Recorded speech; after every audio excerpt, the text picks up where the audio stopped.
শীতের শেষ আর গরমের শুরু, ঠিক এই পর্যায়ে প্রচুর পরিমাণে বাজারে সজনের ডাঁটা পাওয়া যায়। আর প্রতিটা বাঙালি বাড়িতে সজনে ডাঁটা খাওয়ার ধুম পড়ে যায়। বিভিন্ন পদ্ধতিতে এখন আমরা সজনের ডাঁটা রেসিপি বানিয়ে খাচ্ছি, তবে হারিয়ে যাওয়া ডাঁটা আলু পোস্তের রেসিপিটা একবার এইভাবে বানিয়ে খেয়ে দেখুন। এর স্বাদ একেবারে মুখে লেগে থাকবে আর এটা বারবার খেতে চাইবে। নমস্কার বন্ধুরা, তিয়াশাস রেসিপিতে সকলকে স্বাগত জানাই। আজ আমি আপনাদের একটা পুরনো দিনের ট্র্যাডিশনাল ডাঁটা আলু পোস্ত রেসিপি শেয়ার করতে এসেছি, যেটা গরম গরম ভাতের সঙ্গে খেতে দারুণ লাগে।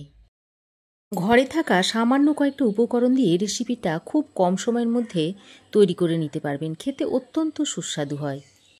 ডাঁটা আলু পোস্ত রেসিপিটা বানানোর জন্য এখানে আমি 200 গ্রাম মতো সজনের ডাঁটা নিয়েছি।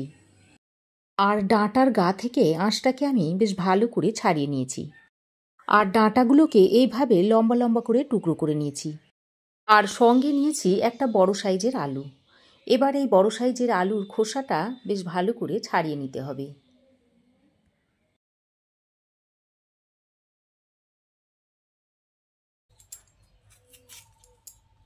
আলুর খোসাটাকে ভালোভাবে ছাড়িয়ে নিয়ে এবার আলুটাকেও আমি ওই ডাঁটার মতো করে লম্বা করে টুকরো করে নেব। এরকম ডাঁটার মতোই লম্বা লম্বা করে কেটে নিচ্ছি। এইভাবে লম্বা লম্বা আর একটু মোটা করে কেটে নিচ্ছি। এরকম একটু মোটা করে কেটে নিচ্ছি।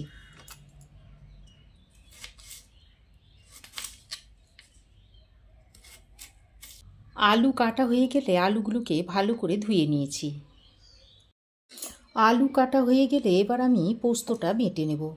তার জন্য মিক্সিং জারের মধ্যে নিয়ে নিচ্ছি 1 টেবিল চামচ পরিমাণ পোস্ত। পোস্তটা একটু বেশি করেই দিতে হবে। পোস্তর তরকারিতে যদি পোস্তটা একটু বেশি দেন তাহলে খেতে ভালো হবে। সঙ্গে একটা কাঁচা লঙ্কা দিয়ে দিচ্ছি। আর অল্প একটু নুন দিয়ে প্রথমে আমি মিক্সিং জারটাকে শুকনো অবস্থায় একবার চালিয়ে নেব। দেখুন, প্রথমে আমি শুকনো অবস্থায় মিক্সিং জারটাকে একবার চালিয়ে নিয়েছি। এবার এর মধ্যে অল্প পরিমাণ জল দিয়ে এর একটা মিহি পেস্ট আমি তৈরি করে নিয়েছি। আমি এটা মিক্সিং জারে করেছি, আপনারা এটা চাইলে শিলনোড়াতেও বেটে নিতে পারেন। এবার গ্যাস অন করে কড়াই গরম করে নিয়েছি। আর এই গরম কড়াইয়ের মধ্যে দিয়ে দিচ্ছি 2 চামচ সর্ষের তেল। এই রান্নাটা সর্ষের তেলে করলেই ভালো হয়। তেল গরম হয়ে এলে এর মধ্যে দিয়ে দিচ্ছি 1 চামচ কালো জিরে। আমি কালো জিরে দিচ্ছি, তবে আপনারা চাইলে এখানে 5 ফোড়নও দিয়ে দিতে পারেন। দিয়ে দিচ্ছি একটা তেজপাতা ছিঁড়ে আর 2টো শুকনো লঙ্কা ফাটিয়ে দিয়ে দিচ্ছি। এবার ফোড়নটাকে কয়েক সেকেন্ড ভেজে নিচ্ছি। ফোড়নটা কয়েক সেকেন্ড ভেজে নিয়েছি আর কালো জিরেটা দেখুন ফাটতে শুরু করেছে। ঠিক এই পর্যায়ে আমি কেটে রাখা আলুগুলো ফোড়নের মধ্যে দিয়ে দিচ্ছি। তারপর আলুগুলো দিয়ে ফোড়নের সঙ্গে ভালো করে নেড়ে চেড়ে এই 2 মিনিট মতো ভেজে নিতে হবে। আলুটা দিয়ে ফোড়নের সঙ্গে 2 মিনিট মতো হালকা করে ভেজে নিয়েছি।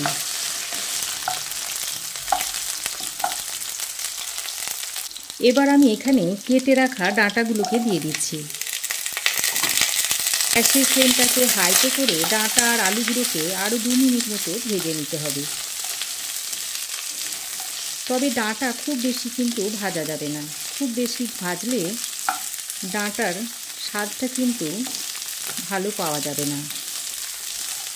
ডাঁটাটা দিয়ে 2-1 বার নেড়েচেড়ে নিয়ে এর মধ্যে দিয়ে দিচ্ছি স্বাদ মতো নুন। আগেও আমি পোস্ত বাটার সময় নুন দিয়েছিলাম, সেই অনুযায়ী এখানে নুনটা দিয়ে দিলাম।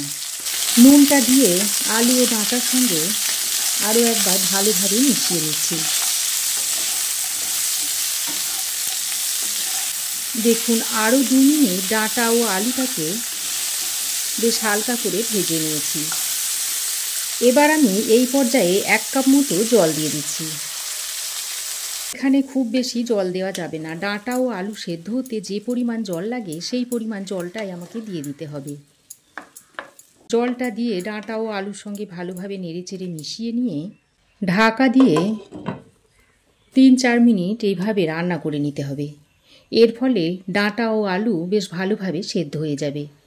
দেখুন 3-4 মিনিট ঢাকা দিয়ে রান্না করার পর ঢাকাটা আমি খুলে নিচ্ছি।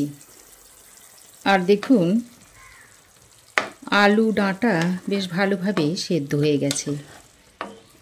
এবার আমি যে পোস্তটা বেটে রেখেছিলাম সেটা এর মধ্যে দিয়ে দিচ্ছি। এই পোস্তর বাটির মধ্যে একটু জল নিয়ে ধুয়ে এর মধ্যে দিয়ে দিচ্ছি। পোস্ত বাটাটা দিয়ে আলু ডাঁটার সঙ্গে ভালো করে নেড়ে চেড়ে মিশিয়ে নিচ্ছি। আমি এই রান্নাতে হলুদের ব্যবহার করিনি, তবে আপনারা চাইলে এখানে হলুদের ব্যবহার করতে পারেন। পোস্ত বাটাটা দিয়ে আলু ও ডাঁটার সঙ্গে ভালো করে মিশিয়ে নিয়ে আরও 2 মিনিট মতো রান্না করে নেব। পোস্ত বাটাটা দেওয়ার পর ভালোভাবে মিশিয়ে নিয়ে 2 মিনিট ফুটিয়ে তারপর এর মধ্যে 1 চামচ মতো কাঁচা সর্ষের তেল অ্যাড করে দিচ্ছি। যে কোনো পোস্তর তরকারিতে শেষে কাঁচা সর্ষের তেল ছড়িয়ে নামিয়ে নেবেন, তাহলে এর স্বাদ দ্বিগুণ বেড়ে যাবে। আর যদি কাঁচা সর্ষের তেলটা না দেওয়া হয় তাহলে পোস্তর তরকারিটা অসম্পূর্ণই থেকে যায়। আর এই পোস্তর তরকারি একটু বেশ ঝাল ঝাল হলে খেতে ভালো লাগে। তা আপনারা যেমন ঝাল খান সেই অনুযায়ী ঝালটা দেবেন। কাঁচা সর্ষের তেলটা দিয়ে ভালোভাবে মিশিয়ে নিয়ে এবার গ্যাসের ফ্লেমটাকে আমি বন্ধ করে দিচ্ছি। আর এই তরকারিটা দেখুন একটু আমি ঝোল ঝোল মতো রেখেছি, হালকা একটু ঝোল ঝোল, খুব বেশি ঝোলও রাখিনি আবার খুব বেশি শুকনোও করিনি, একটু মাখো মাখো টাইপের করেছি। এখন এটা সার্ভ করার জন্য একেবারে রেডি। এটা আপনারা গরম ভাতের সঙ্গে আর কলাইয়ের ডাল দিয়ে সার্ভ করবেন, খেতে দুর্দান্ত লাগবে। তো বন্ধুরা, আমার এই আজকের পুরনো দিনের হারিয়ে যাওয়া ডাঁটা আলু পোস্তর তরকারি আপনাদের কেমন লাগলো অবশ্যই একটা কমেন্ট করে জানাবেন। ভালো লাগলে একটা লাইক ও শেয়ার করবেন। পাশে থাকা বেল আইকনটা অবশ্যই প্রেস করবেন। আর আমার চ্যানেলে নতুন বন্ধু হয়ে থাকলে প্লিজ চ্যানেলটা সাবস্ক্রাইব করার অনুরোধ রইল। আজ এই পর্যন্তই, আবার দেখা হবে নতুন কোনো রেসিপি নিয়ে নেক্সট এপিসোডে। সে পর্যন্ত ভালো থাকবেন, সুস্থ থাকবেন। ধন্যবাদ।